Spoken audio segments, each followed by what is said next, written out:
Welcome to Sonic Tech, the Self-Learners Club. In this video we'll learn how to draw distribution bars in AutoCAD using an AutoCAD Lisp. First, draw some objects.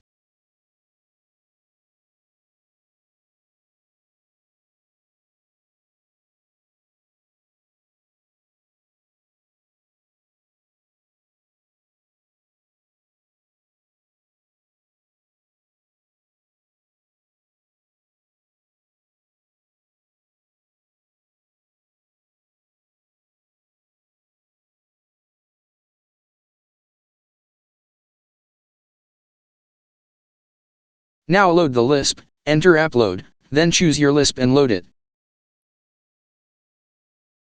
Type D and B to activate the Lisp. Specify the distance between bars, then select your objects.